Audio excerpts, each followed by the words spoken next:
welcome everyone to another adventure on Riding Through the Unknown. I'm your host, Michael, and tonight's guest, I think you all are going to have a lot of fun with. She is an amazing person with, and I don't mean person to make it sound like less than, but it's when you hear her background, you'll understand. And so she has a lot to share with us, and so I'm going to stop rambling and fumbling my words over this guest, and I'm going to turn it over to my amazing guest, the one, the only, experience extraordinaire, Madam Fiera. Hello, everyone. I'm Madam Fiera. I'm a cosmic empath psychic witch medium and long distance spiritual healer and spiritual advisor. Very cool. And so, how did all of this start for you? Like, what was your awakening moment like? Okay, so I was 5 years old and we had just moved to Rhode Island. It was my 5th birthday. It was a day right after it. I was watching this show called Sigmund and the Sea Monsters. That's really dating myself. I was so focused on it. There was a character there played by Rip Taylor, the comedian. Mm-hmm. And I was just sitting there watching intently. All of a sudden, I see this face.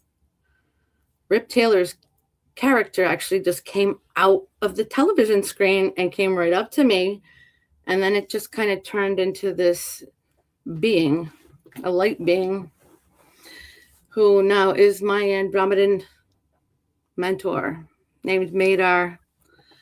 And I did not speak any English whatsoever. I spoke Portuguese and French fluently. And so it was just weird because I was understanding everything he said and we were speaking telepathically. I didn't know I could do that. But the minute that he came to me is what woke me up back to who I was, the Andromedan Grays hybrid. Just a lot of information started flooding to me, and it's just crazy. Because I was only 5, and I'm just like sitting there, and just like it was like he was my long lost friend. It's like we picked up where we left off, kind of thing, and it's great, a lot of overwhelming feelings, but I didn't flinch. I did not blink an eye. I just listened to everything he had to say. And he was telling me all about my spiritual talents and what my mission is, my purpose, and stuff like that. So I'm curious, and I feel like I would be miffed if I didn't ask this. At 5 years old, finding out your mission is to be like an ambassador, how do you process that, and what does that do to you? How did I process it? I just took it all in, and it's like, okay, I'm ready. I'm just like, I was guided by my spirit guides. I think my whole life, since I was born, it all started in Canada. And my parents would just leave me there. There were no laws that you couldn't leave your kids alone or anything. And they went to work, and I was left in a playpen. And the woman from upstairs said that she used to come down and look in on me and see how I was doing. And then we'd go back upstairs, and I'd be there for hours. And I'm like, really? You find this stuff out when you're older. And so my guides were always like watching over me. But during that time, the Greys were around. A lot more UFO sightings in the 1950s, 1960s. I do remember the spacecraft I went on. And they took me, and I remember screaming. It was a traumatic experience for me. And they put a tracker in my brain and a tracker in my spine. And that was later found as an adult and MRIs that I had done because I had injured my back at work so much. So is it still in you, or did they remove Yeah. it? No, no, they never removed it.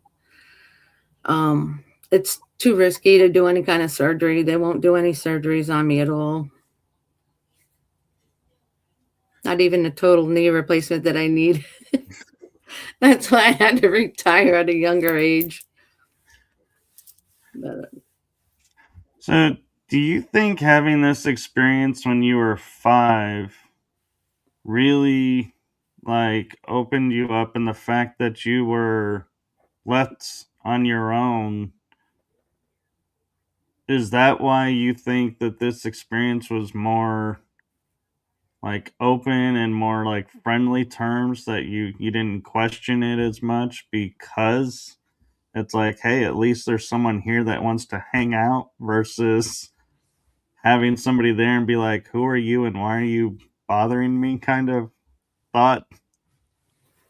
well, yeah, I was led by divine guidance my whole life. I never lost my spiritual sight. I've been seeing in 3D, 5D, or whatever form they want to show themselves. And, I would see my angels all the time, all of my spirit guides, ancestral guides. They would just come around me all the time and just tell me what to do and make sure that I was safe, stuff like that. Until my brother was born, then it's like I was left with him too.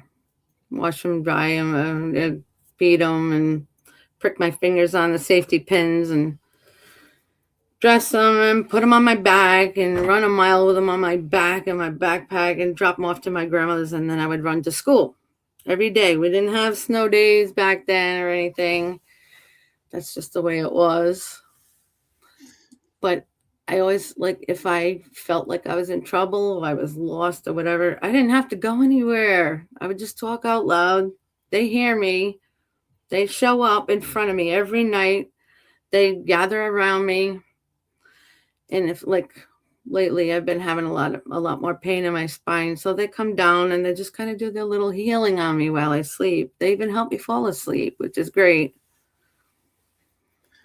That's really cool. And my experience with being awakened at a young age, school kind of was like a 50-50, depending on the day, what, of how interactions were going to be. What did you have the same thing where kids would tease you or kind of look at you differently, or did they just accept you as you are and that was that? Some of them could see me as my alien self, the Andromedan Greys hybrid. I've noticed that because they would stay away. They were afraid of me. A lot of babies do see me because they still have their spiritual sight. Or I'll see the ones that, they want to reach out to me. They'll wave. They'll come up to me and talk to me, and they're not afraid of me because they themselves are probably star seeds. So, yeah, I was bullied and teased for things that I said, and thought I was crazy, and sometimes I had to prove myself, or I would just shut myself off from anybody. I remember junior high and high school, I was very quiet. I wouldn't talk to anybody because they thought I was a quack. Yeah, that seems to be a common thing for a lot of the star seeds that I talk with, is like me especially. It's like high school. Yeah, we kind of had to shut ourselves down just to survive. Yes. And, I really never cared what they thought. I just hung out with myself. I'm more of an outdoorsy person. So a lot of times my grandmother that was living upstairs, she would catch me outside and I'd be making some magic potions and stuff like that all on my own. Like, just, it all came back from prior incarnations and even being, a hereditary witch. Like, it was in me anyway, inherited from my maternal grandmother, who came through my youngest granddaughter, Harley Rose, and that's a whole nother story by itself, because she had asked me to check in with my daughter, my youngest daughter, Jocelyn, and to see if that was okay, because she tried going into her, but she's a free spirit, didn't want nothing to do with it. But then so 3 months before Harley Rose was born, she appeared to me along with Madar. They came together and they told me, first of all, you need to combine the two of us. You need to have your spirituality with your pagan Wicca. We need that to work. We need the balance. We need that yin and yang, I said, yeah, I can handle that. I can make it work. Because normally when I'm teaching people or training people in pagan Wicca or whatever, I'll get some people that were former Catholics or they're Presbyterian or some other religion, where I just kind of conform it all, change it so that I can relate more to them. And I don't push religion, but I work with it, because I've always had an interest in different religions. I like to see how the human collective is in those particular situations, or their education. Once in a while you'll have this one woman just stopped at our house like a couple days ago, and my granddaughter's looking at me like, why are they here in front of our house? I don't know them. Do you know? I don't know them. They came right up to me with their paper, like Jesus loves you kind of stuff. I'm like, no, thank you. I'm pagan Wiccan. Have you read the Bible? I said, well, do you know who wrote the Bible? The Bibles, the original Bible was made by the mystics, the seers, the psychics. That's who wrote those. And it's been changed a million times, so. Yeah. Yeah, and it's been, they borrowed a lot from the pagans. You can still see it in a lot of their writings, and it's like, yeah, I don't know why you hate the pagans, because you pretty much based your religion on them, but okay. Definitely, yes. 440 BC, yes, they did. There were, it was a whole coliseum of these Roman men that were voted in, and 100 men that actually had to pick and choose what they wanted to take from us, our Esbats, our Sabbats, our holidays and stuff. They've taken the rituals of ringing the bell and the incense and all that stuff, and the singing, of course, chanting. I mean, they just changed the names. So, oh yeah, and I was talking about Harley Rose that 3 months before, but like sometimes I get sidetracked. So when my daughter was in the labor room, and my grandmother popped up again, and she's like, ask Jocelyn if she's ready for this. Is she ready for me to come into the baby? And then I asked my daughter, and she said yes.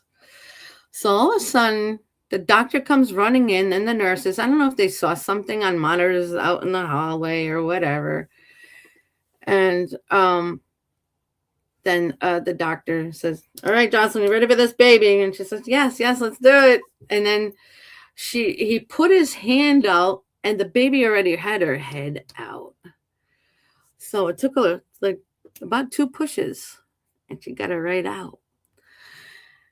Wow. And like we were all excited and crying and everything. And when I held that baby, I was in the labor room with her.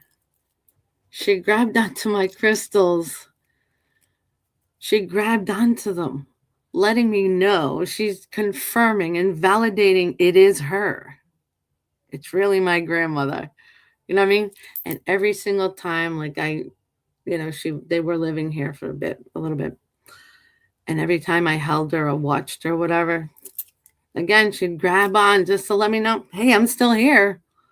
I'm not going anywhere, which is great. And if you talk to her today, at 2 years old, she has a little Portuguese accent to her. She'll say, she reminds me of my mother with broken English, that you pick it up on me kind of thing. It's the cutest little thing. She's super, super advanced. I knew that she would be. She was a pagan gypsy witch, and she had a PhD. She was a doctor. She traveled around different countries, and she gave away all her kids to family and friends. And like I had a hell of a time trying to find them, the family, because I didn't have the right last names, surnames, whatever. So it's like I keep digging because my mother, I don't know, she didn't want me to have that connection. And my mother and I were disconnected, sort of like, but we would watch out for each other, give each other like a care package or whatever kind of thing. But, she never said she loved me or anything like that, but would express those feelings with my kids or grandkids. It was a different time. I think it was just because she was raised that way without the love. She was pulled out of school at 9 years old and put into the fields to work. And she was raised by her godmother from birth. So I didn't really get to know her godmother or anything. I met my grandmother one time. She wanted me, she always wanted to connect with me. She wanted me to know who she was.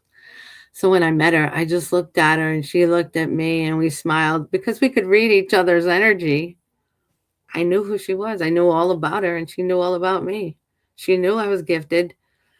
And every time she tried to get close to me, my mother wouldn't allow that. She would step in. Later, after my mom passed away, going on 13 years this year, well, back then, right after the funeral, it's like I was going through her paperwork, her box of letters and things, and I found the picture from my grandmother.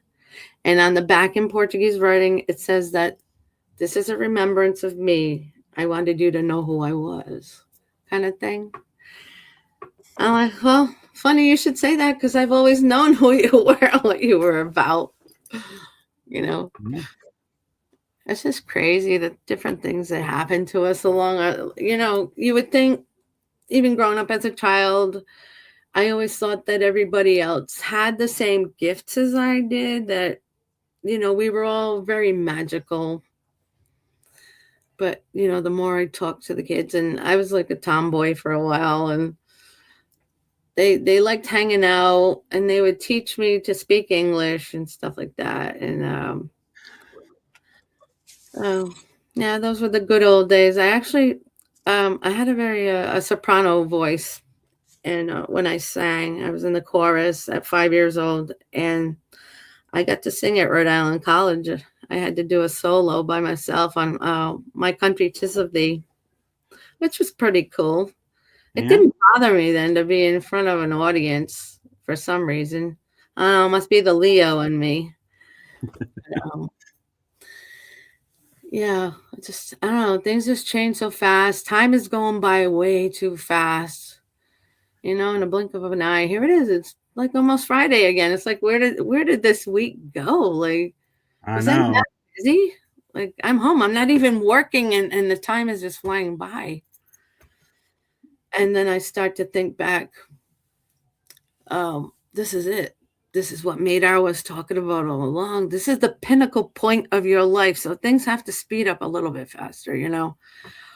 All this stuff going on with the UFOs, the UAPs, the reptilians. I had to battle them a couple times, and it's not easy. It really isn't. Um, After 50 years, I had gotten this an Andromedan golden shield given to me by my Andromedan family, and so I make sure that it's on me when I lay down to go to sleep. It's spiritual, obviously, Right. but I picture myself as fully having it on And that energy of white light, you always have to protect yourself. I do have crystals around in the rooms and stuff, and just for extra protection. I mean, whatever beings pop up, they will try to attack. People like me, psychic mediums especially, they like to go after them. They know how to push your buttons. They know how to make you freak out, and they'll just take advantage of that, especially when you try to trance. Right. Right. So Um, I have a curious question around Madar, and that is, you talk about him being a mentor and that he's always been around and guiding you. Is he soul family? Like, is he related through your Andromedan blood or yes. energy? At Okay. Well, he's told me at about 4 million years ago. This is my last mission, and I've been around that long. Many, many, many incarnations, timelines, etc., etc. I was supposedly his wife. And so we've always had that love connection. So he's always been around.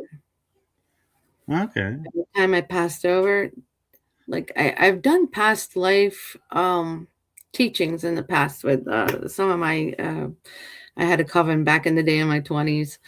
So we've done a lot of that kind of work too, and the shadow work, and I helped them with different things. But I started to remember when you're spiritually awakening, though, at that, at a very young age, it seems like you keep getting the flashbacks, like especially with a remote. I'm a remote viewer as well. Being clairvoyant, clairaudient, clairsentient, all of that.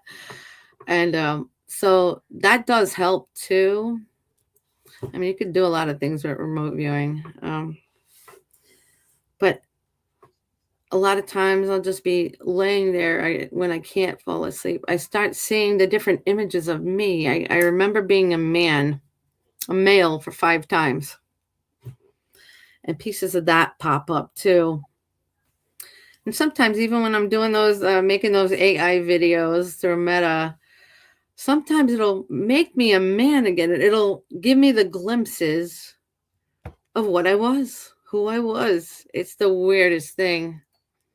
So I have to keep going in there and describing myself all over again so they can make me the way I am now to put it in the appropriate video.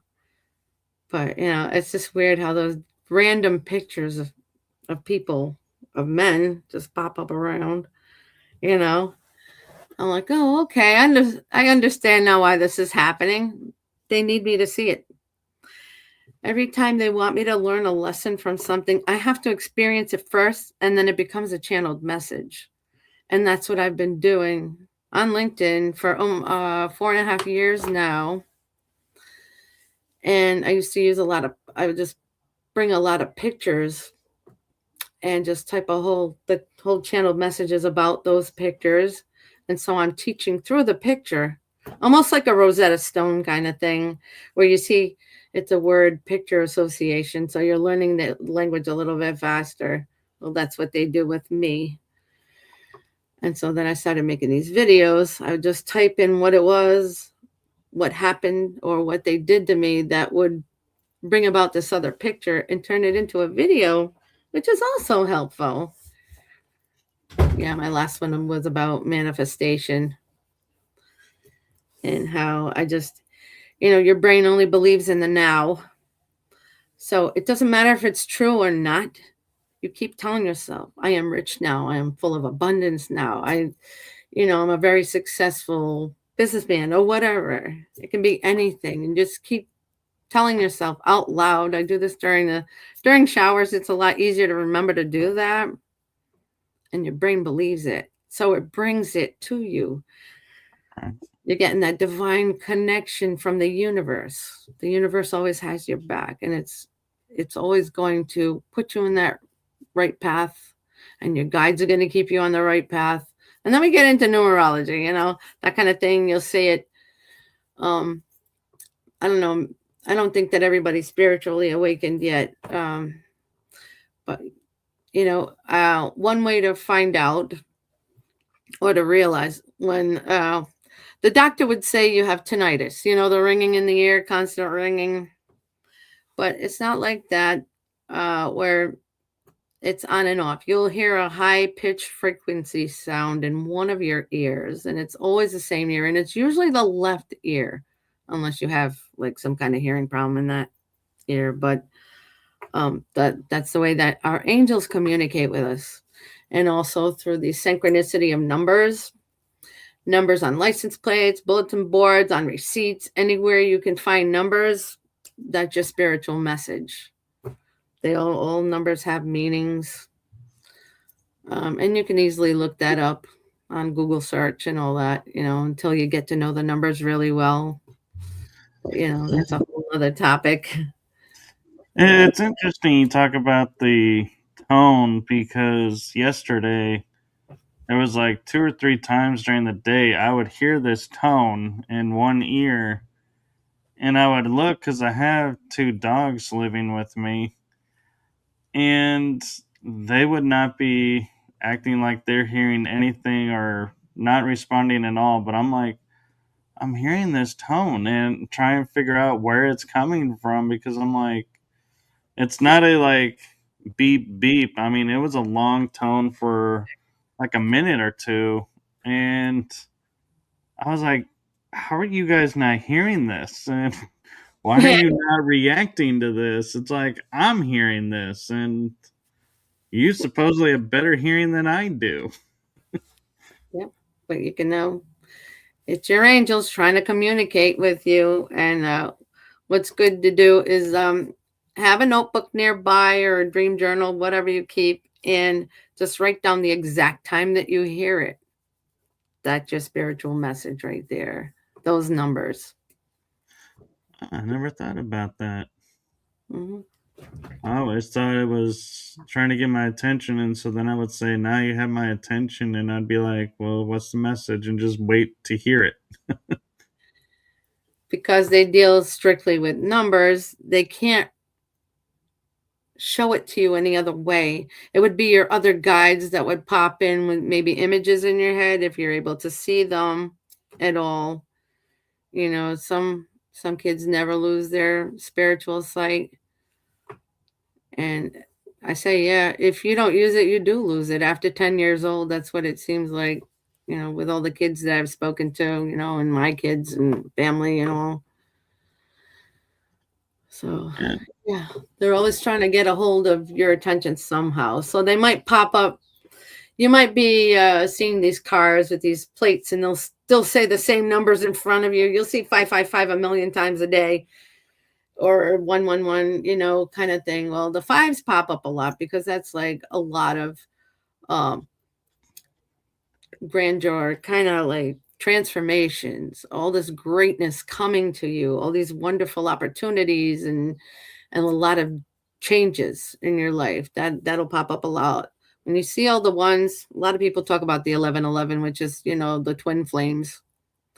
But it also has to do with opportunities, new careers, new jobs, new home, new travel, anything new, exciting news, leadership, they have very specific meanings to each number. That's really cool. And I know we talked about this a little bit ago, and it was in the middle of a story, so I didn't want to interrupt the story. But what was it like battling the reptilians? Um, it was. I thought it was going to be harder than it was because I'm fighting off these. Well, they have demonic presence, and they came at me, and at one point, let's see, back in 2018, I was having an EEG EKG done to see if I had paroxysmal AFib. And so I was hooked up to, I have all these wires on my head. and I had a little box that kept track of my heart and everything. And I believe that's the first time I really battled them. I was actually, this office was where my bedroom was, and they had a lot of cameras on me. They were watching for that, any other like seizures or whatever. So I had to wear it for 3 days. On the third day, I was attacked. So there were these five dark demonic presence, and I did tend to see the reptilian features. And one of them said to me, "This is the day you're going to die. You're going to die right now, today." And as soon as I heard that, I started yanking all the wires off me. I was trying to pull, and at the same time, I was yanked and thrown back into my bed. So my spirit team, it was my mother mostly, and my spirit team were around, and they just pulled me out and they disappeared. And I woke up, and it was so weird. I don't know how to explain this, because it's like somebody snapped their fingers. I was still in the same room. I didn't go anywhere. And like, I'm looking at myself, I'm pushing the button on the little monitor, a little machine thing on me. And I was just letting them know that something happened and I didn't know what was going on. But when they resulted that, it went onto a DVD, which I'm still trying to get my hands on. Mind you, we're in 2026. I asked my neurologist for this. And he said it showed up as 5 full-blown seizures.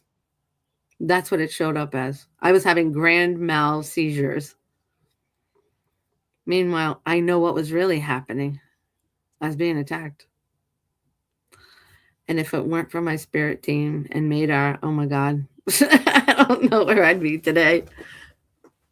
Probably not talking to you and everybody, you know. That's freaky, but it's stuff like that. And they tried again to get to me. Probably earlier this year. Yeah, it was in January. And they just kind of, the closer they got to me, the stronger I was. So they kind of started backing off. It's been about 4 times now that the Greys have come through the house again. Since like middle of last year, they come through a lot. And every time they do, I put my hand up and I say no, because I'm not ready for this. I don't want it to happen again. I start thinking back to when I was traumatized as a baby, and I just say no. But at one point, there were the little ones that came. There were 3. And when I did stop them, then I started getting a rush of information. It's like, those were your kids. I had miscarriages, and at one they took them. They put me through this trance or some kind of thing where they just had to put me out, put me to sleep, and they took it from me. So those were the children that were coming back to see their mother. Crazy as it sounds, that's happened to a lot of people that have been the abductions, by the Greys. Actually, it doesn't sound crazy to me at all. Yeah. I've had a guest that she wrote a book about how she would be pregnant and a few months into it go and go for her checkup, and they're like, "Why are you here? You're not pregnant anymore. Exactly. You don't even show you were ever pregnant." Yeah, And that's crazy. Yeah, it's just unbelievable. I don't even know why they do that, but I know they're working on adding to their race because they don't have a soul. So that's why they're a dying breed. So that's why they take the humans so much. Even the hybrids. I think at some point they just stopped. They would take me and they'd look at me and just return me right away because they realize I'm a half and half breed. You know what I mean? Yeah. Even though I got my tracker on me, they know. And even if you look outside my house, you'll see up in the sky, you'll see there's about like, I don't know, I counted about 18 of them the other day, but they're in triangular form. They just, you know, 3 in a row of UAPs and they're all around the house. That's a protection sign, the triangles, especially in palmistry. But I know that they're out there. I'm always doing the videos too. I'm posting them, and you know, they don't want me to do videos, but I want the human collective to see what's really happening. I need them to believe this. I need them to see this. You know, 'cause I know the scientists don't really believe in that. Doctors too. Um, they're still saying no. We don't have any. There's no such thing. You know, but I know. I know the truth. Right. I speak the truth. All right. And so, does Madar introduce you to other beings out there, or? Yes, well, there's a natural portal here coming through the roof, through my office and down into the closet behind me. I have met tons of them.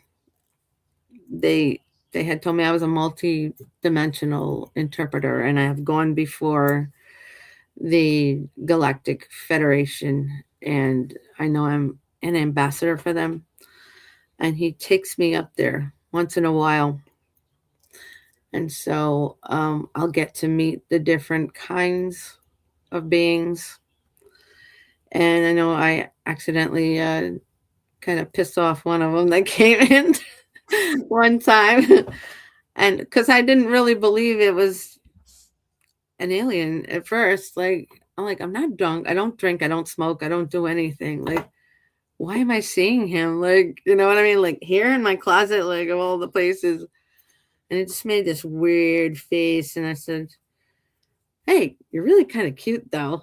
Where are you from? Are you from like, I just like, you know, goofing off, trying to see what I can kind of Oh my god! know. I'm And just picturing an ambassador hitting on a representative. I'm just playing around.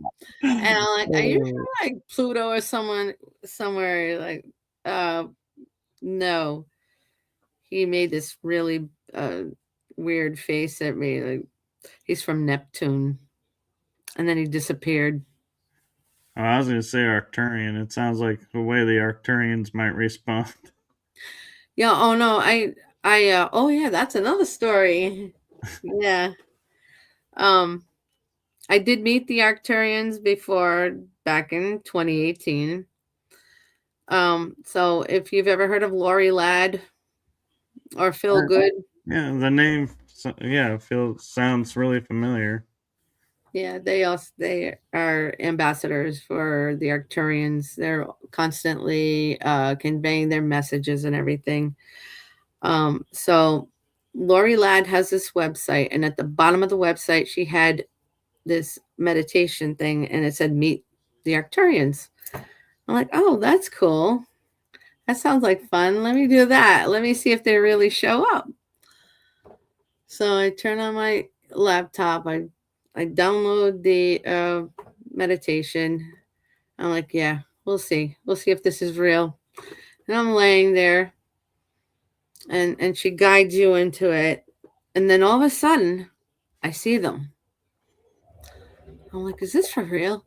They're like 8 to 9 feet tall. They're so loving and compassionate. Like, you can feel that energy is super loving. And they started doing healings on me, and they're touching me, putting their hands on me, doing these healings. And I was just like in awe. I'm like, oh my God, this is amazing. I can't even describe to you that feeling. It's just, you know, love is just so overwhelming when you get it in high doses. You know what I mean? It's Oh, yeah. like, you know, here I am. I never thought that could have happened, but it was real. It was all real. I'm like, this woman is not a fake. you know, and it's just amazing just to meet them. And when it was over and the meditation ended and then my screen went blank, all of a sudden, Madar comes running in. He bolts down the hallway and he told me, "You're not Arcturian." He had never told me I was Andromedan until that year. And I just sat there and I cried. I'm like, "I'm Andromedan? Oh my God. Like, why didn't you tell me?" He said, "Because you're not listening. You're not listening." Because back in when the day that he woke me up spiritually, like I said, "What do I call you? How do I get your attention?" It's like, "Call me the Sandman." That's what he said. So every Yeah. time I heard that, the Sandman and that song, Mr. Sandman, Bring Me a Dream, that, Right. I'm like, oh, that's where they get it from. It was just, I'm like, oh my God, this is great. I'm Andromedan and Grace. Hey, this is amazing. I had to do some more posts about that, but I was on other social media, and people thought I was wacky. I even got into the other, the IMVU Second Life. Those ones Oh where yeah. you get the different avatars. They're cartoony, and I try to reach out to people. Ask if they wanted me to do a reading. They're like, they take off because they think I'm going to charge money. I was doing everything for free for 50 years. I never charged anything. The only thing I charge for now is when I'm doing my full palm readings, all lines, which I actually have my daughter's my daughter Jocelyn's book. And I do Oh like wow. I put a lot of pictures in it, and like I just kind of incorporate everything with her reading, what it's showing me. And she is a star seed also. Not everyone is star seeds.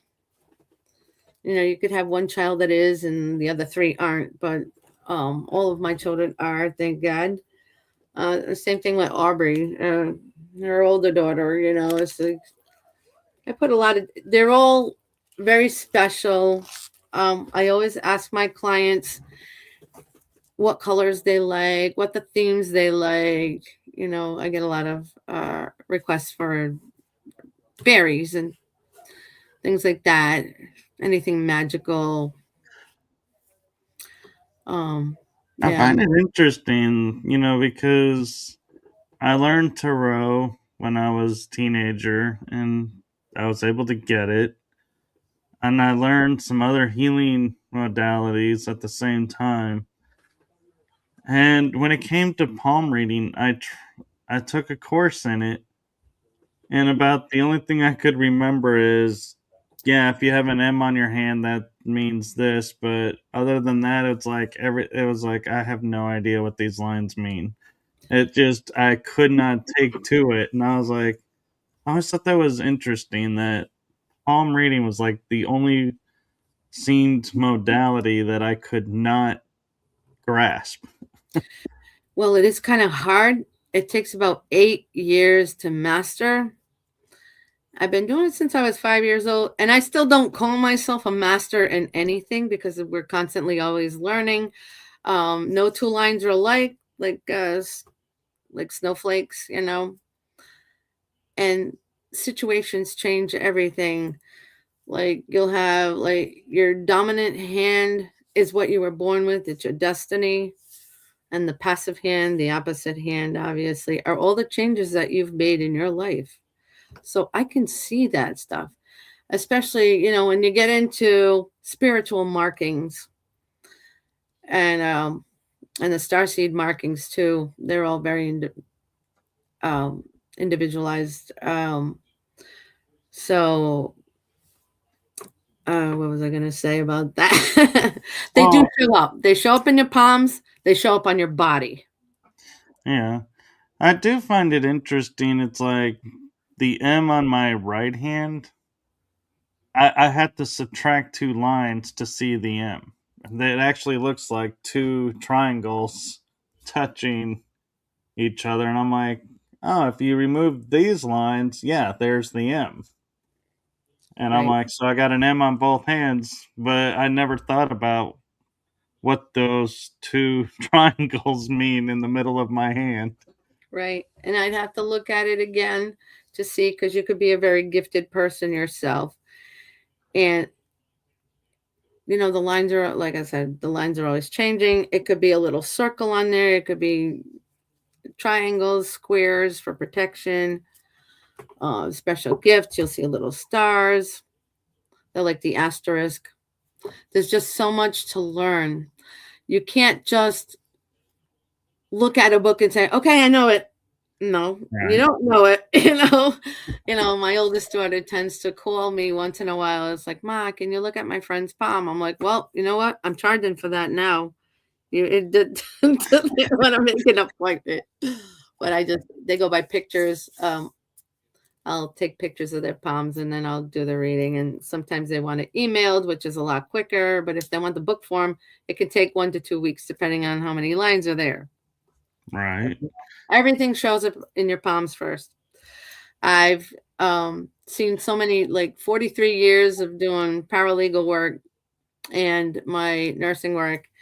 And I would always look at my patients' lines and I'd see, like, if they had a certain disease. Like, I've picked up lung disease in one of the nurses I worked with. And she's looking at me like, lung disease, really? I said, yeah. And especially look at the clubbing in your nails. So she went to her doctor. Sure enough, it was the beginning of lung disease. And she was away for so long. I think she was out for like a year. And then when I saw her back again, I looked at her hand again. It was like perfectly normal, the way it should have been. And it's just so wild that, everything is represented by your body, your thoughts, your dreams, like Right. challenges, everything. Even if you've gone to jail, like I noticed the littlest things, and then people will ask me very specific questions, like, should I do this? Should I go there? Should I travel? Shall I take this job? I'm like, well, let me look at your hands. I can answer you that way, or I can just tell you psychically what I see, kind of thing. I love scrying. That's like my favorite thing too. Like, I have crystal ball. I do uh Mirror. leaves, and I can scry with the mirror, water, ink, fire. Done a lot of different things. Yeah. The one thing about scrying is pretty cool that children all seem to do it, because you look up at the sky, you're looking at the clouds, and they look like something. They look like a face or animal or whatever. That's all scrying. That's been around for thousands and thousands of years. I never thought of it that way. Yeah, same thing with palm readings. Uh, it's been around for about 4,000. Well, yeah, over 3,000 years. The Hindu Indians, people would come to see specific people. They didn't have doctors around then. It's just these men. I guess there were psychic mediums too. Um, but they were spiritually talented. They knew how to read the lines on the hands, and people would go there to see, hey, what can I do? How can I get better? How can I heal from this? So they'd either do the spiritual healings on them, or they would give them different tinctures or scrubs or whatever to do, or soaps that they made back then. But that's how it all started, really, just looking into hands. I'll have some people that are very, very Catholic, Christian, and they won't let me look at their hand. They say it's in the Bible, it's bad, it's witchcraft, it's this, it's that. I'm like, well, it's been around for thousands of years. I don't, you know, you don't want me to see it? That's fine. That's okay. Yeah.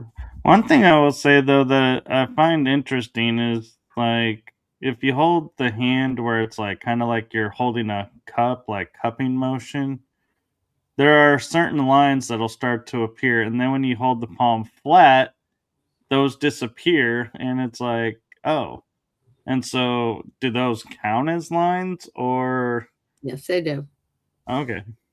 Especially if you put your two hands together, and you'll see a big These lines connect, that whole line. I Yeah, would, it's a whole nother set of talents because I have to look at every tiny little line that connects to those specific lines that'll have a different meaning for someone else. You know what I mean? Like I said, no two lines are alike. so when you say like putting the hands together and you can see the lines connect and everything, and it's like holding a book. I've often heard that expression, I can read you like a book. Is that where that comes from? I believe so. I've heard that too. Definitely. Yeah, there's a lot of information in books on palm readings, but I think when you get into the nitty-gritty of it, you can't put it all down there. But they start off with teaching you with curvatures, squares, the different symbols and things like that, and how you put it together, how you read it. Yeah, but it does take a lot of practice though. It can be draining at times too, if everybody wants it done at the same time, but just I'm like, here, take a number. Let me write it down my book. Next. Yeah. Now, when you talk about scrying, I've experienced mirror ball and the mirror, or crystal ball, I mean, and mirror. I get that, and I'm imagining fire is when you're looking at the flames and you can see stuff in the flames. I've done that. But Mhm. water, I've never heard of scrying with water. That's how I tell people to do this first before they decide to invest in a big old crystal ball, where they would take a lead crystal cup and fill it 3/4 of the way up with water. Light a little tea light candle or regular candle, whatever you want. I usually say a white candle for peace. And so this is how they would train. They would look into the water every day, spend like, up to 20 minutes just gazing at the water. You never want to stare at the water. You could say a prayer or something, while you're doing it, whatever, but you just think of something, ask a question. And eventually, when you get really good at it, you're going to see clouds in there in the water, and you'll ask a question. It'll either come up for positive or negative, and it's going to go back down, or it'll stay neutral in the middle, meaning it's a maybe. But it all starts with that. You want to practice on something like that before you go gazing into a big old expensive crystal ball. Water is probably the easiest thing to work with.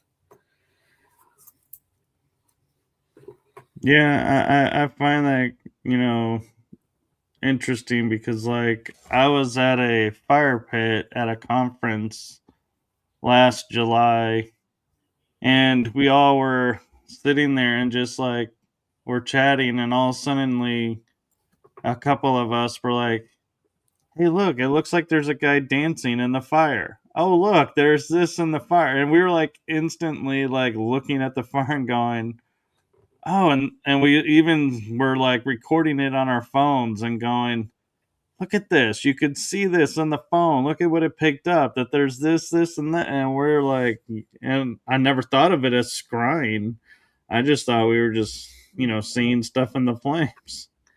And the more you work with that, then you start to eventually see like your spirit guides, spirit animals, all different animals pop up. They're giving you their specific spiritual message through that. So that's what I tend to do a lot when I get into the psychic medium stuff. I'll also like look into a flame or whatever my guides are telling me. Hey, check their palms. Look at the water. Look at the mirror. Do this, do that. They're constantly in my ear telling me what to do and what to say. We are all vessels. Right. We're born that way. We're born to hear and see and do, but a lot of people just shut everything off. And the other method that I've had somebody on and they kind of talked about, but I still have a hard time wrapping my head around is reading the tea leaves, because it's like I've heard the process where you put a little bit of water in and you put the leaves in and then you You make the drink and tea. you You don't flip, have to and drink it. and how the leaves lay is a message, and I'm like, it's a clump. What? Just what? It's like that's all I see is a clump here and a clump there. Okay. But it's the process of it where you're turning the cup 3 times around, and you're making sure that the water is seeped out, down to just a tiny bit left. They can either drink it or not drink it. A lot of times, I used to do it with the law firm I was at back in the day, Chandler Beals, and just it was one Halloween night, which we call Samhain in my pagan Halloween, and I made tea for everybody, and we just kind of went around, and they would sit there talking about whatever case popped up, or whatever their wish was, or what they wanted to know, and then I'd just go around and read it.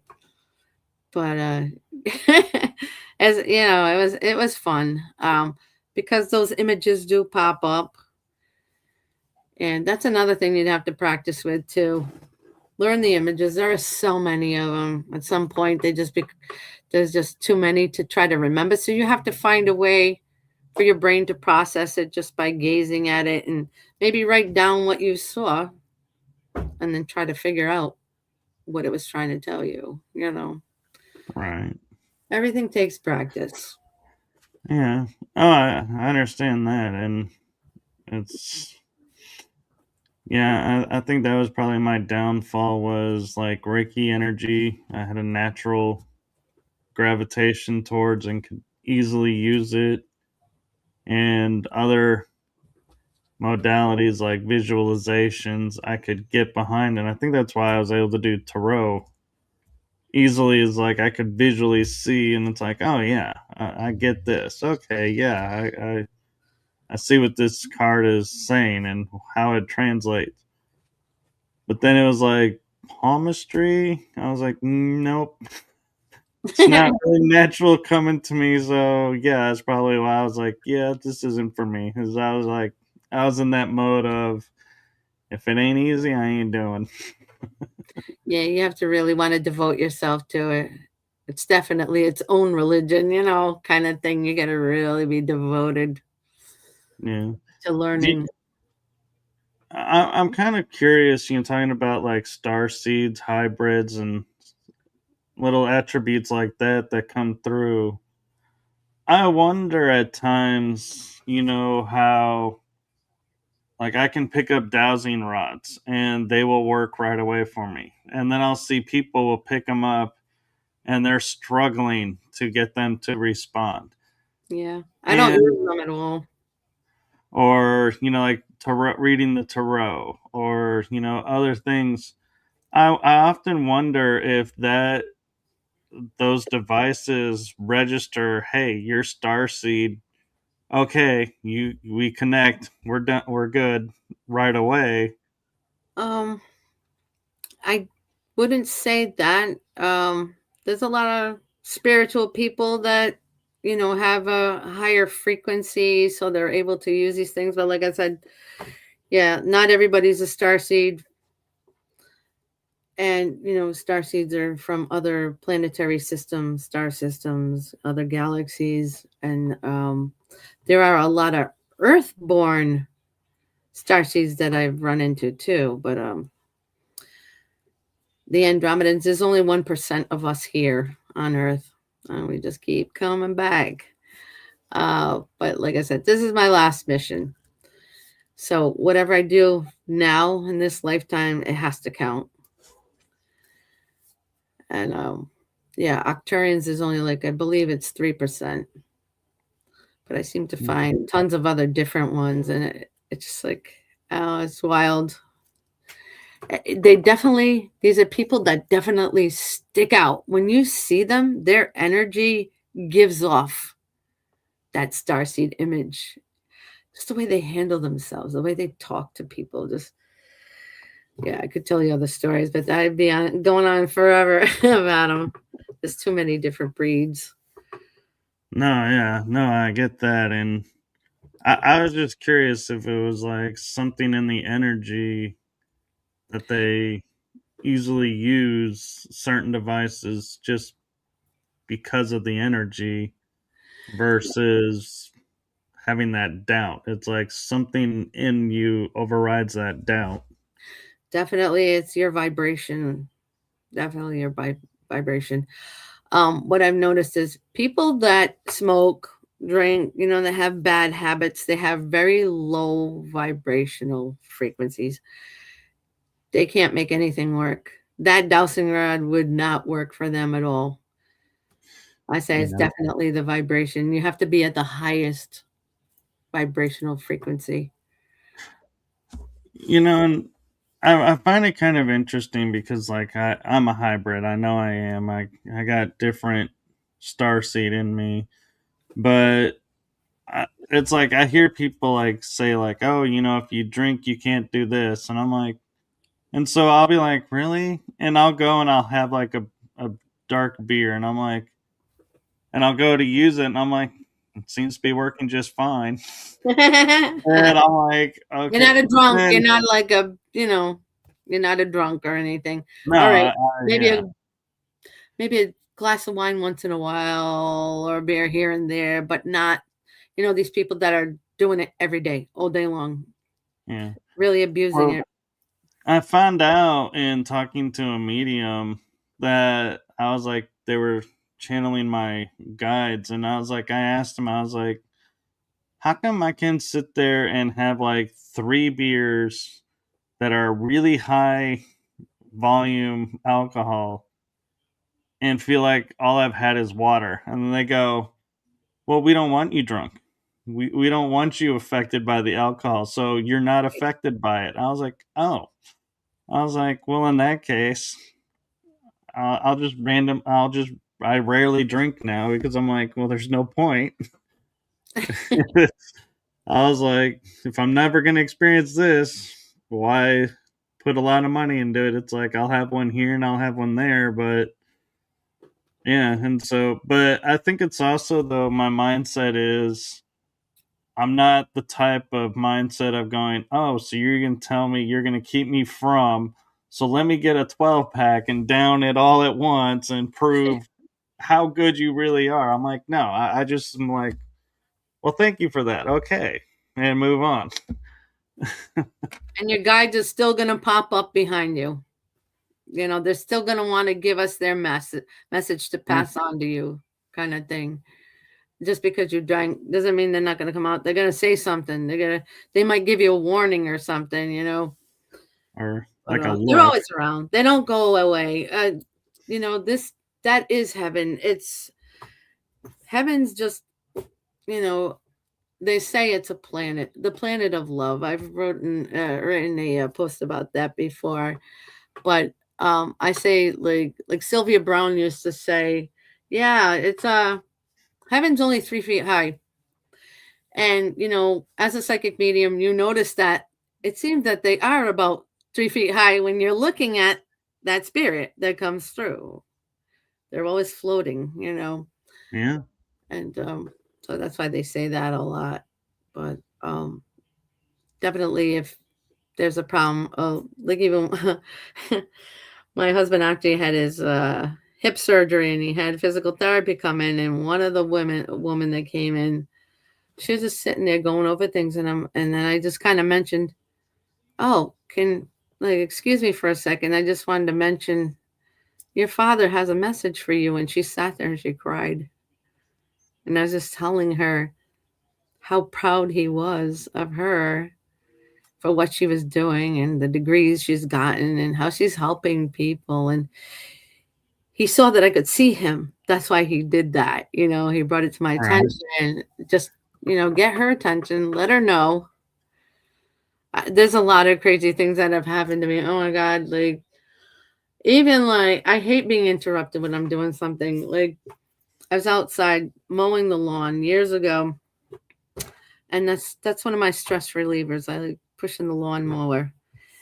And my daughter's first love, one of my daughters, I have 3 daughters, one son, and it was her first love, and he popped up in front of me, and it's like, hey, I need to get Alyssa's attention. She's hearing me, but she's not listening, or she's listening, or she's not hearing me, kind of thing. Right. I'm just looking at him like, can't you see I'm mowing the lawn? I don't want to stop right now.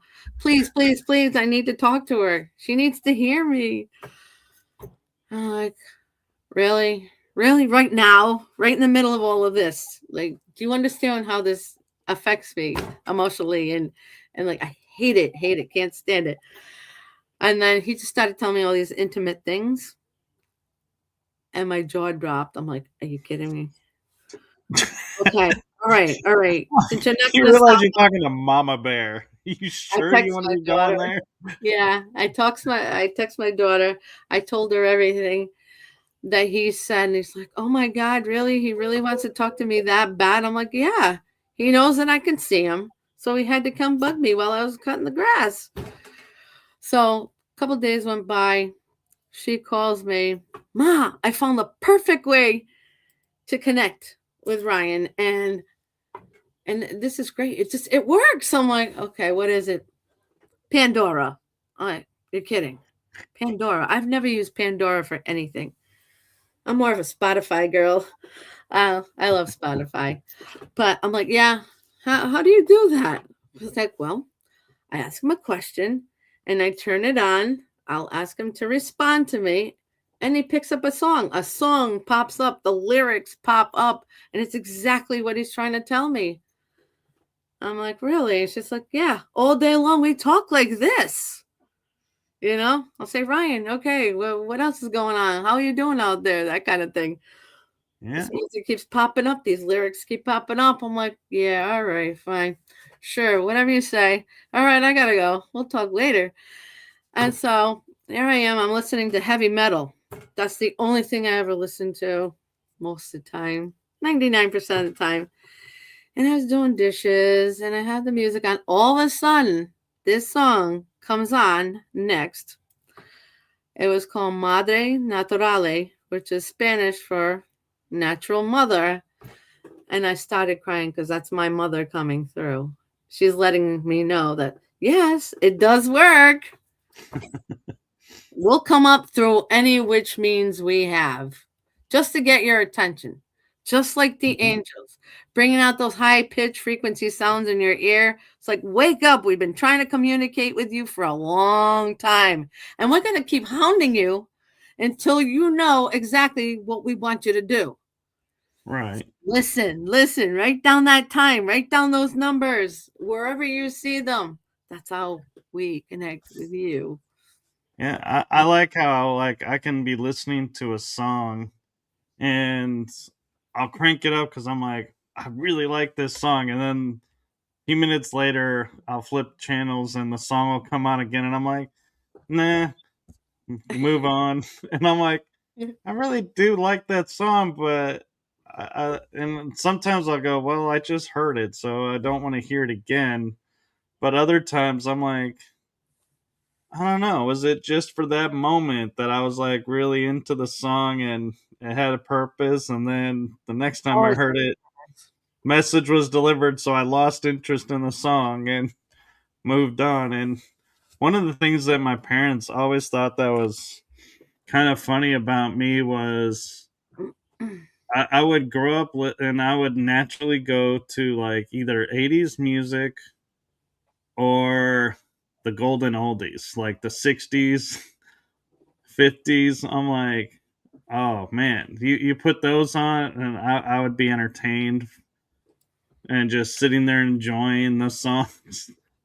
But it's like, yeah, nowadays it's like, yeah, every once in a while I like to put on the 60s, and my parents are like, why do you have an affinity to the 60s? You weren't even around yet. I was like, I know, I just do. Probably reminded you of past lives. Yeah, like I would connect that with I would listen to these things. My father had huge collections of, vinyl and when he left when I was 17, so it was a really sad time. It was close to Christmas time. So I would find that music somewhere or buy the vinyl or whatever, just to remember those feelings, the Yeah. feeling and the connectedness that we had because we were so close. Yeah. What's kind of funny about that is like my mom passed in April, and being metaphysical, I mourn the physicality, but I still talk with her and everything. And I was looking at Amazon and I was like going through my wish list because I was like, well, I'm going to order a book. And I'm the type of person, I'm like, if I order one thing, I'm going to, scan through the list that I have and make the order worthwhile, not just Exactly. one thing here, one thing there. And I saw that I had earmarked a movie that we liked on Hallmark.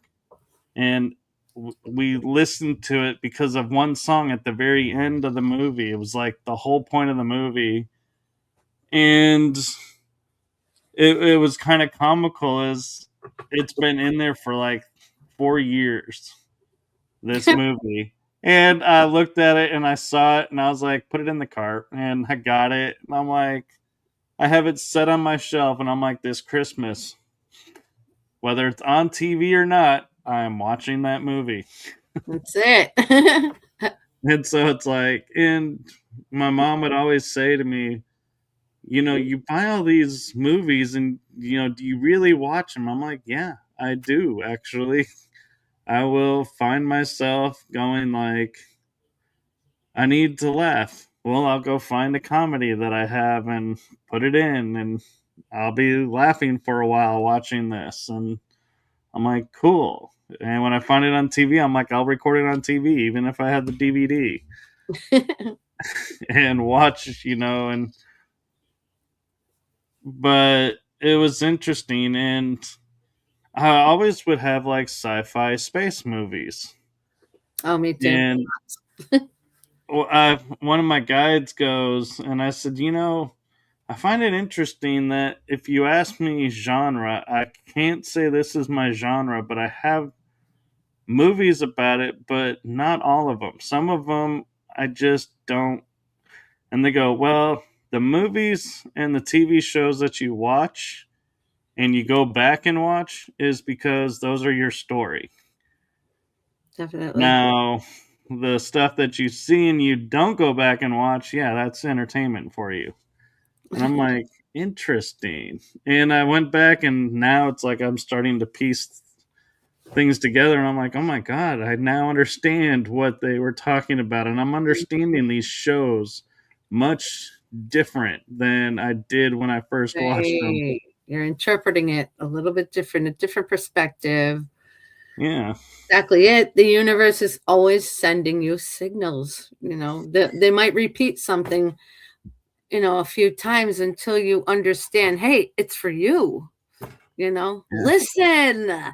And and one of my favorites was I would watch this one sci-fi show in the 70s, and it was about this race of humans that were living in deep space, and there were 12 colonies, and all the colonies are kind of named after our zodiac. And I was like, I thought, okay, that's kind of cool. And it kind of glanced over me when I first watched it, what the mission of the show was. Well, then I was talking with someone and they're like, yeah, there's all these cultures and, it's like there's 12 of these, 12 of these. And I'm like, there was a show that I watched that had 12 in it. And what was that? And then I was like, well, there's the Knights of the Round Table. There's 12. And I was like, and there was something, and it's like I started, and then I turned on and I saw it on TV and it goes, where are the 12 colonies? And I was like, that's the show. And the 13th colony they were looking for that was lost was Earth. And I thought, how ironic is it? We are, isolated ourselves from the galactic, and here the galactic isolated themselves from us. And Right. they're like, now we got to find where, and they just happened to find on this trek going into deep space little clues that found their way to Earth. And I'm like, what are that had to be divinely guided because there is no way you could just say we're gonna head on this coordinate plane and we're gonna find Earth in like 100 years or so, but this is where it is. It's like, how would you even begin such a journey? Yeah, and weren't there scientists were sending out radio signs too, right? Right. Like radio um, messages and things that they've sent out there to space. So they were already here for thousands of years, buried in underground in the water and volcanoes and ridges, mountains, and they've been around for a long, long time. And you'll see them all depicted in different paintings, and Yeah. people have seen them, but they don't want to talk about it, and they I, won't even talk about the government. no, I know, and I was talking with this company that my parents used for cremation, and they will send for like $13,000 ashes into deep space in a container. My And I friend, was laughing with the guy who's the director of the facility, and or one of them, and I said, it's I can't help but laugh right now and thinking if a UFO was to come towards Earth and a lot of people got cremated and were put into space and go, okay, pilot, we need to change course because there seems to be a lot of traffic on the highway towards the planet, and it's all these cremated people just floating by, being like, what they must think when they go, what are these small little containers that just seem to be aimlessly flying? lines What up with the other debris over around Saturn.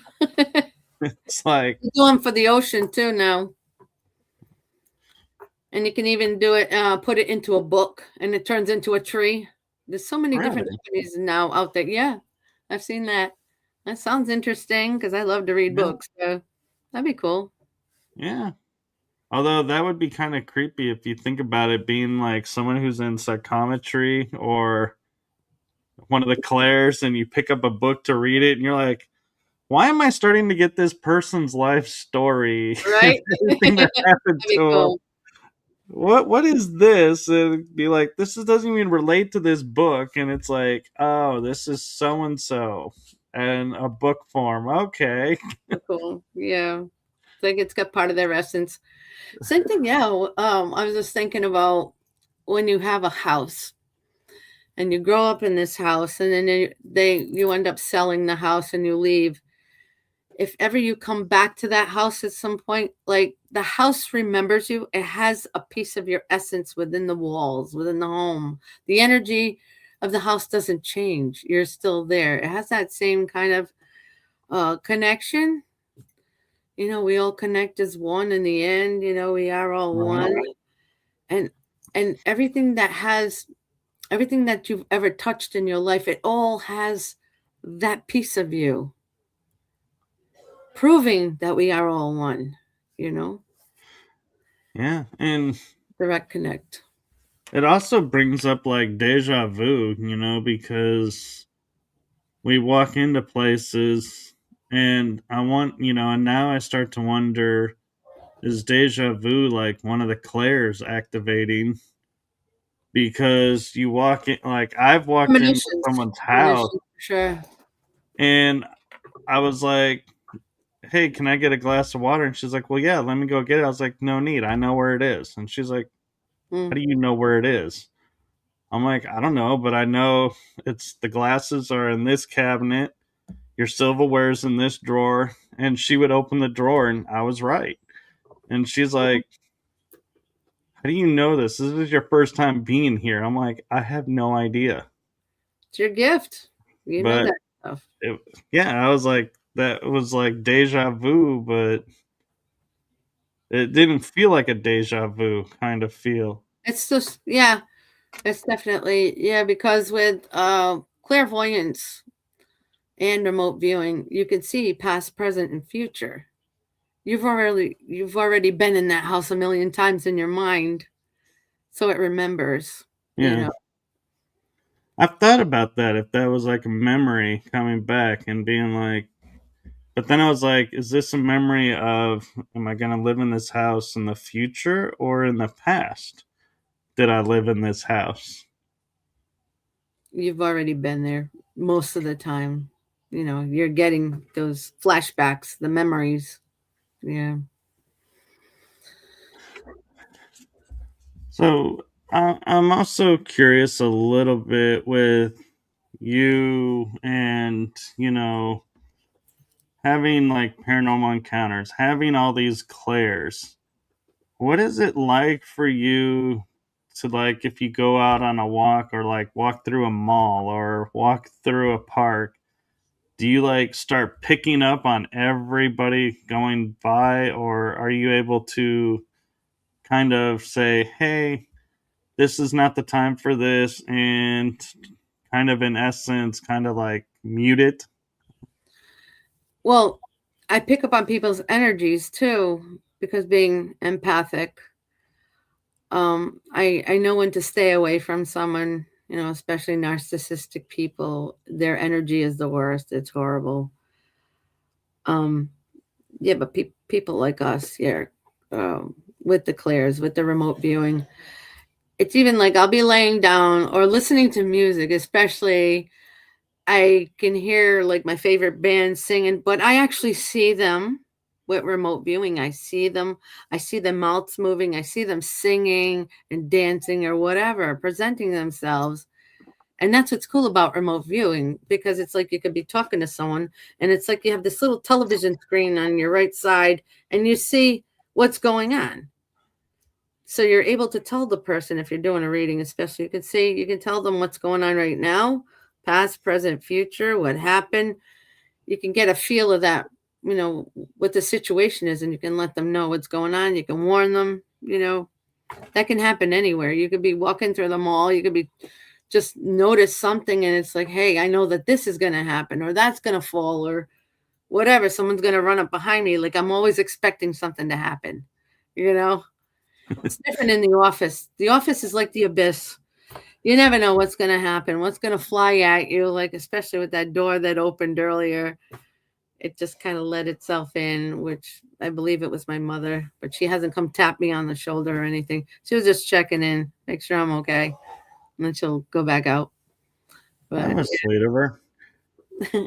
And real quick, I want to ask your opinion on something of the notion of like bilocation. Do you think, like, if you're a remote viewer, do you feel like you could control and bilocate faster and easier than others, or those are two separate set of skills and you're just lucky if you're able to do one or the other? I believe because I'm an astral traveler that I can do that. Definitely. And lucid dreaming goes into that as well. Um, but when you naturally astral travel, you can go anywhere. You can put yourself in, we're on, we're multi-dimensional beings. You can be at two different places at the same time, which we are. We're on different paradigm, the paradigm shifts, these different levels of consciousness and different dimensions, and we all we're all there at different points or different versions of ourselves is what it seems like, Right. different dimensions. And but I think that with remote viewing and clairvoyance and stuff, we're able to do it a little bit easier. I just think because we do it naturally, like when I lay down, go to sleep, and I astral travel like right away. I'm always in a different place that I've never been before, and I come back and sometimes I write it down, keep note just in case I physically get to see it. But that's my experience with it. I just it's all about, if you can astral travel, if you find yourself doing that. I remember when I first started doing it back when I was a little girl, like I felt like I was going to fall off the bed when your energy, your soul is coming back into the body. And, Yeah, I've had quite a few weird experiences with all of that.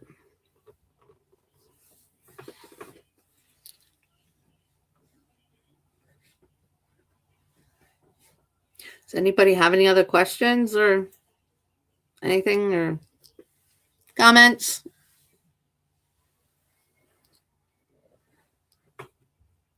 So I know my battery's about to die out and I don't even have my cord in here. It's in a whole nother room.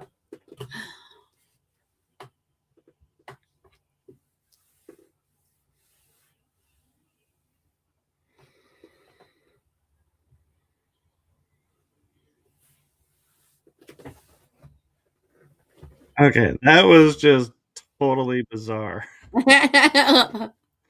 What happened? So there was a flash on the side of my, like, over here when you first started talking about it, and then I saw your screen go like it was closed, like you left and came right back in. But I was And here I all was along. like, okay, so the spirits are doing something, and then all of a suddenly it goes, something went wrong. We can't connect. And I was like, okay, spirit, stop messing with the feed right now, please.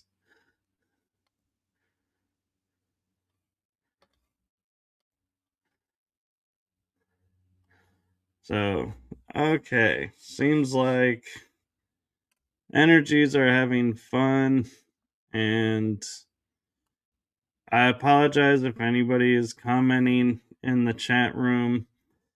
The comments have disappeared, and it's acting like I just came in and everything. And so,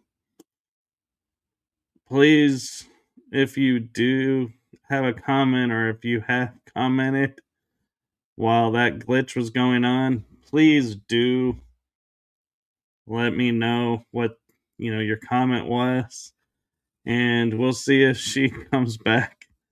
Seems like the spirit world and the energies are saying enough on this topic. Time to get going, and so we'll see. And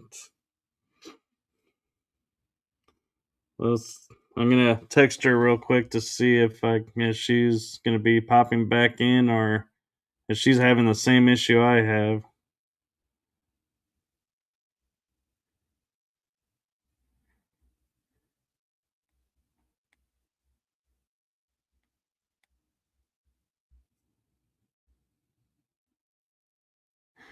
But so thank you all for watching this episode, staying with us, and I hope that you all enjoyed this conversation, and thank you so much for joining us on this Thursday evening episode. Up, here she comes in. I had to go on my phone. I had to run for the I charged this, fully charged my laptop before I went on it. I can't believe that died on me like that. Yeah. It usually lasts a long time. Like I can use it for days. That's nuts. And so I asked everyone because the chat room disappeared. I lost all the chats that they're Oh asked god. any questions or anything. And Jasmine Silviera on LinkedIn actually is asking, is that what happens when you are dreaming and shake out of your dream like you are actually falling asleep? Yeah, that's all part of the astral traveling. Yeah, and that is my cousin, by the way. Oh, well, there you go. We connected through ancestry DNA. That Yep. is really cool. Yeah, I've known her for a few months now. I did her palm reading too in a book form. She likes it now. Her son wants it done too. A 10-year-old. So No, that's really cool that, Ancestry is doing that for you guys and you're able to connect after all this time. I reach out. I can read their energies, so I start messaging people like, or I'll see the like Andromedan signs or starseed signs on their face or something. Usually comes in as like triangles, triangle like birthmarks, or squares. You can see it on their arms. We do have another question that came in, but I don't know. Do you have time to answer this question? It is SYL Cola 457 is asking, how can I learn to astral travel? I've done some posts on that too. Like I said, it starts with lucid dreaming. If they want to reach out to me, I can give you my email and I can, Mhm. maybe send them some instructions. A lot of times I do send free instructions on different things, you know. Um, Madam Fiera at gmail.com. Uh, I believe that's in the description, but let me put it on here real quick in the comments just in case. Madam Fiera at gmail.com, right? Yes. Okay. And I think she was saying her name is pronounced Sylvia. And she said, "Oh, yes, please." And so here Great. you all go. Here is the email address.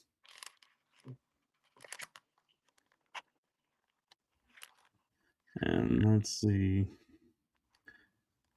She's she's saying, "Oh, thank you, Miss Fiera." That's my spiritual name. I don't give out my government name until I know you really well, for You other know, reasons too, if sometimes if I, go off on a full disclosure kind of thing, I got to watch my back. You know what I mean? oh yeah. And what's funny about that is I have a friend that I know through her avatar name.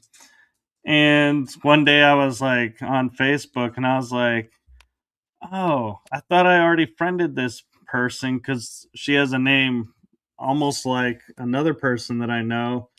And so I added it and I was like, "Hey, how's it going?" And she goes, and she actually messaged me and she goes, "How did you find this profile?" And I was like, "What are you talking about?" And she goes, "Oh, you don't know. This is my real profile. You know me in the avatar name, such and such." And I was like, "Oh Oh. my God. How did I stumble on your real page?" Yeah. And Must so, have, yeah. must have been your clairvoyant skills there. But yeah, but so I want to share a message with you because it seems like Spirit's starting to mess with the Oh, connection. So oh, yeah. I want to make I want to make sure this gets to you because I was thinking earlier. I was like, as I was saying what was going on and waiting for you to see if you come back on or not. I was like, oh, how do I deliver this message to her now? Because she's not here to see it. But the message that I'd like to share with you is from my heart and the heart of my shows to you. Thank you for what you're doing for humanity. It's seen, Oh, thank you. felt, heard, and so appreciated. That's why I'm here. I'm trying to help everybody as much as I can. I do a lot of my work is for free and I'm retired now, so I have more time to devote myself 24/7. I do what I can. Every time I get a new channeled message, I'm right there on LinkedIn.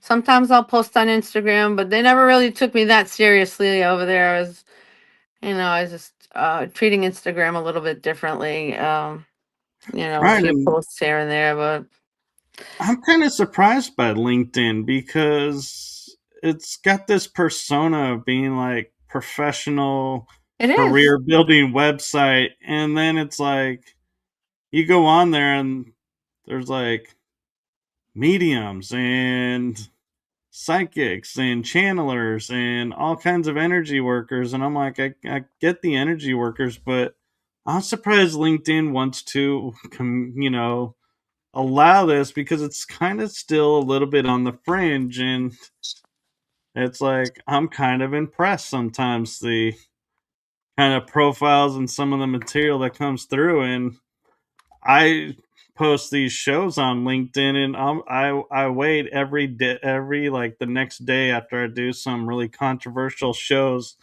just waiting for LinkedIn to say, "Hey, you've broken our community standards with this Oh, episode. You're no longer allowed." But they always allow, and it's like kind of surprising to me. we're networking. That's what it Yeah. is. Oh, we're connecting more people also into LinkedIn. I know I'm constantly talking about it. I think it's the best thing ever, the best platform because they take us seriously. No, I There's so know, many and like-minded people here. yeah, because like Facebook, if I have to limit how I respond to people, because if I send out, like, if I come across 6 profiles and I'm like, yeah, I'd like to connect, you would think that's okay. It's a networking website, right? But if I find a seventh one and I'm like, oh, hey, I didn't see this one earlier. Yeah, I'd really like to have this on. No, you can't add this person because you've used this too much and it's keep you from abusing our system. And I'm like, what? And like the first week I was on Facebook, when I on my first profile, I got put in Facebook jail for sending too many friend requests. And I was like, Oh, isn't this kind of what you're about, is networking and making friends? And now I'm in jail because I was networking and trying to make friends. But yeah, yeah, it was a week where I couldn't send any requests or respond yeah, to people that was weird. because they were like, you abused the system. And I was like, I used your system. Or I you said wasn't too much. abusing it. Yeah, I was like, I didn't realize. And so now I get like restricted, like for sometimes 24 hours because I added too many people or too many comments. And I had to private message 2 people because I went to say thank you for them saying happy birthday to me. And Facebook took down my thank you comment to them and said, you're spamming these people. I'm Oh like, my how God. is saying thank you a spam? So yeah, I've learned to. It's like I may get 30 comments about something to a post, and I'll respond to like 10, and then the next day I'll go to the next 10, and the next day the next 10, and it's like, and if more come in, I'm like, okay, I can't respond to everybody because I don't want it to start getting called as spam because I'm responding to you all as soon as you message me. So, yeah. So, I didn't to be even realize. honest, I know I have a feeling though it's because this is my second profile that they're watching and they don't like when I'm posting, so they're trying to make it more difficult. Censorship, yeah. Yeah. They're like not outwardly doing it, they're like underhandedly doing it by going, well, he left because he just said it was too hard to use and we don't know why. It's like, oh no, I'm not giving you that satisfaction. Like, I will leave when you deactivate my profile. Sounds like being TikTok when I got banned. You post the wrong thing. You can't post yourself working out like it's almost like a half dressed. Can't wear like a sports bra and like sweatpants. Like you can't have no skin showing. They ban you. Not anymore. But here on LinkedIn, it's all fine. Like TikTok, no, Oh they no, banned me. TikTok. I see videos Go all the ahead. time of women working out or guys working out, and they're in their little gym suits, Really? Hmm. and it's like it'll be like a small clip of one person, and then it'll be another clip of another person, and another clip of another person, all in one video. And that's probably how they're getting away with it. It's not one person for the whole time; it's a series of people, and it's yeah. And I will agree, it is unreal sometimes what you have to go through, and like I can post reels, but then like the next day it'll say like, nope, we can't upload this reel. I'm like, I've been uploading this reel for like a month now. Ah, Nothing's different. And trying to get professional monetize mode, they'll be like, well, you got to post a reel once this week. And I'm like, well, I can't because you won't allow me to. So, you know, I don't know what you want me to do with that. So, oh well. And now I can't, now they've made it to where I can't even see what I'm supposed to do in a week for oh being no. monetized and stuff. They're like, you have done 0% of what you're supposed to do this week. I'm like, Oh my God. well, that's because I can only see 0% of what I'm supposed to do right now. It used to be like 30 posts, and I'm like, okay, I have a week to make 30 posts. I can do that. Is it like controlled But by AI or anything? oh yeah, Like an automatic Autobots? Like, Meta controls Facebook now, and they control Instagram oh, and WhatsApp, goodness. and so yeah.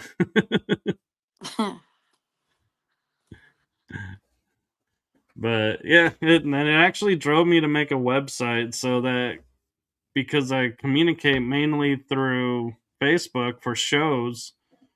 And so my guests are mainly on Facebook. So I'm like, God, if my Facebook account goes down, it's like I go into a little panic mode because I'm like, nobody knows that the shows are still on or not. And so every once in a while, I'll post a comment that says, hey, here's my website, and if you're a guest and you want to see if the shows, are still going, check the website because I have the calendar of episodes. I have hmm the the shows, if they're active right now or not. And so I'm like, yeah, really, it's like I'm like coming up with ways of keeping it active when I can't always be active in the normal ways, and it's a headache trying to find websites for some of the guests and being like, do they have email? Do they have alternate communication besides Facebook? Please tell me they do. Yeah, I tore down my website like twice. You get all the views, but sometimes they're just not calling you, and it's like, what the heck's going on? What did I do wrong? It's like, oh, man, I got to start all over again, or hop on someone else's, like findmagicpeople.com.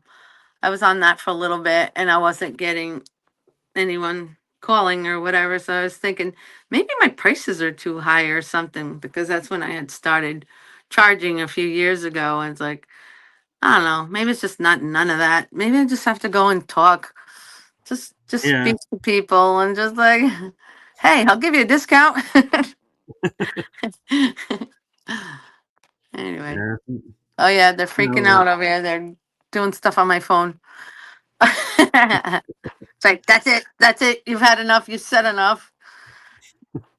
yeah. Well, we actually are at almost an hour and 45 minutes, and I'm Wow. like, wow. Oh, holy moly. What are you doing to my phone? Okay. Well, They're thank you for going coming nuts. on, and Oh, I'm thank so you for glad having that we met on LinkedIn and me. Yeah. through.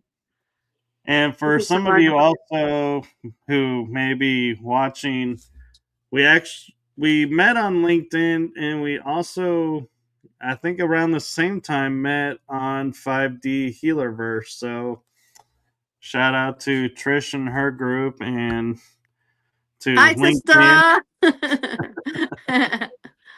I love her. She's awesome. She is. She is like so busy. There are days where I will turn on and see all that she's doing and be like, God, my life is just being wasted right now compared to what she's doing. I'm like hardly doing anything. It feels like compared to her, and I'm like, yeah, I gotta stop doing that. She's on her mission. I'm on mine. Mine just seems to be a little easier than hers. I guess depends on what you're working on. Anyway, yeah. Yeah, but yeah, she's a busy little bee, and more power to her. She is like always somewhere doing something, it seems like. It's nice. Yeah, you get to travel around and live out of your backpack or Yeah. suitcase. Yeah, she's everywhere. That's awesome. I wish I could do it. I wish I had the funds to do that now. Maybe eventually at some point.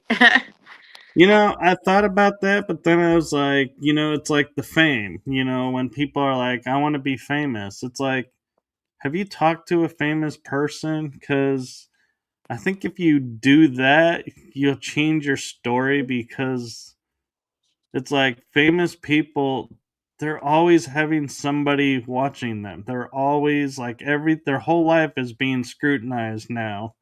And Yeah, it's like, paparazzi. you really want that? And it's like, well, no. I'm like, yeah, so don't go the fame route then. Yeah, I am related to someone famous too. But yeah, we don't really communicate too much, and because she's always on the go, always doing something. So Yeah, and I kind of like having privacy, and I don't need my whole life put up on splattered out there. screen or Definitely. and so yeah. So well, and on that note, do you have any upcoming projects or books or anything that you're working on? I am working on my book, my life story from spiritually awakening at 5 years old.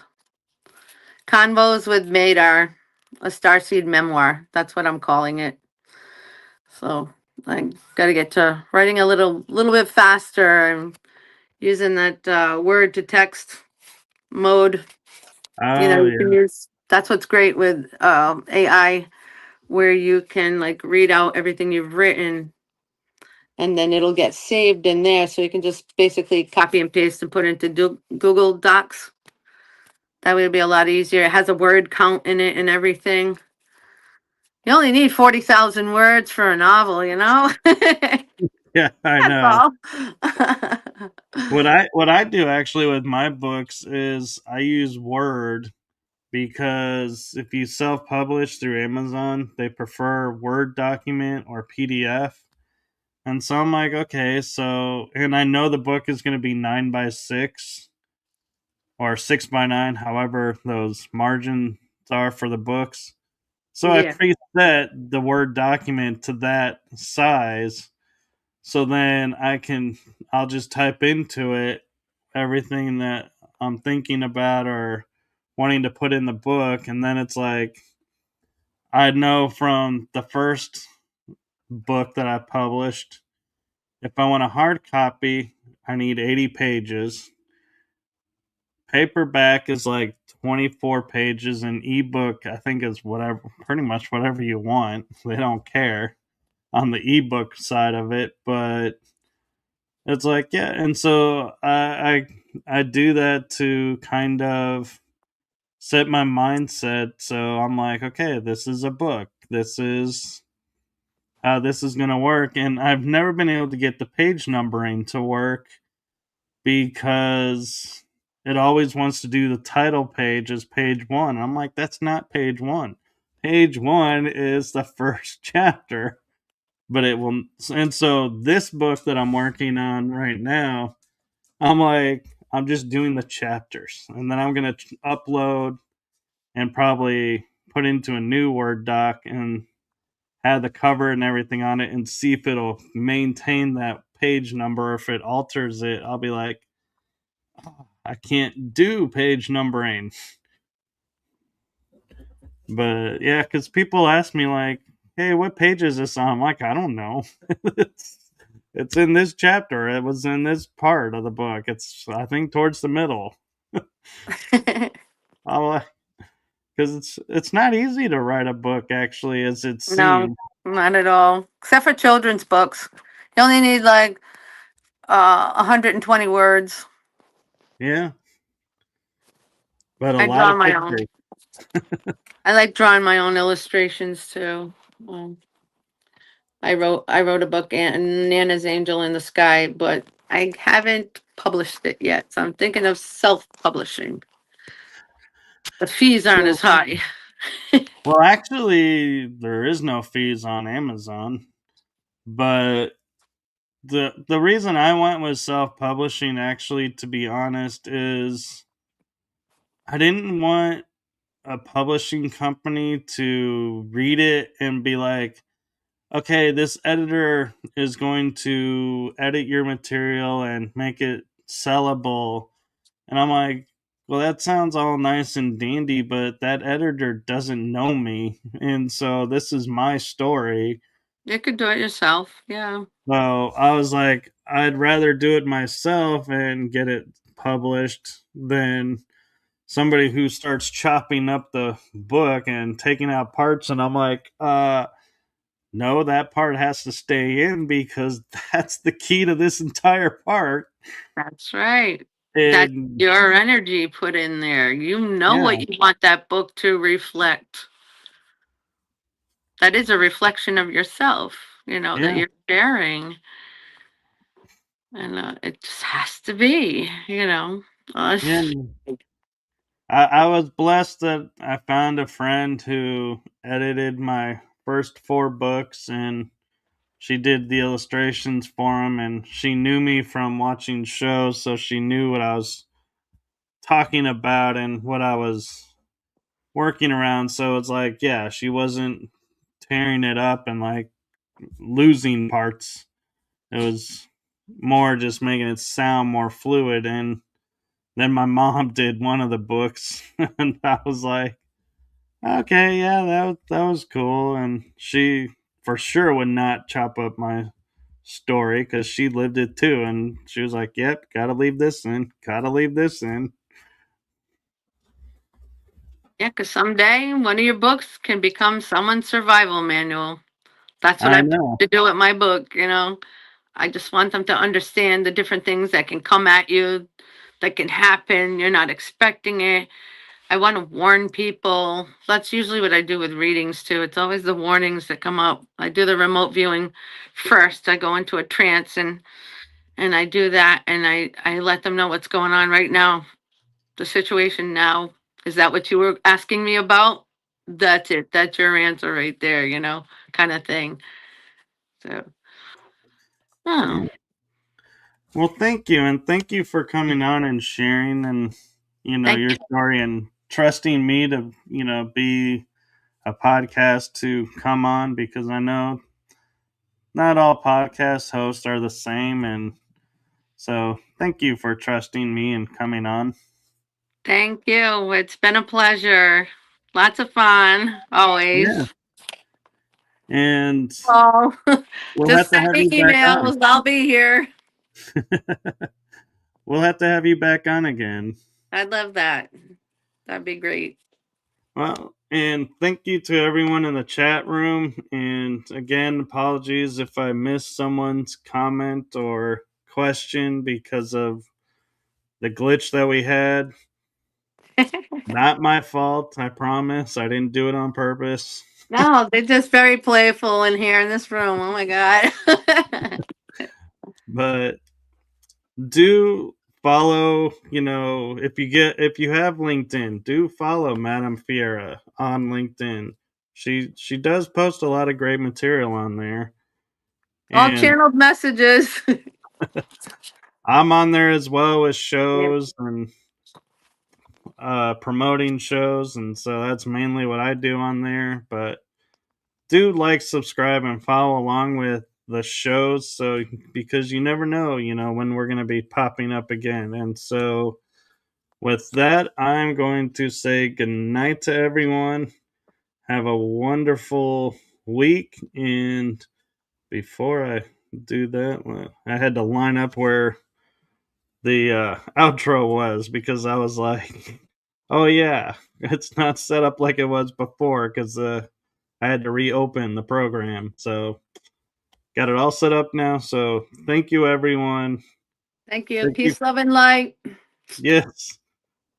Love you all. Blessed be. Good night, everyone. Night.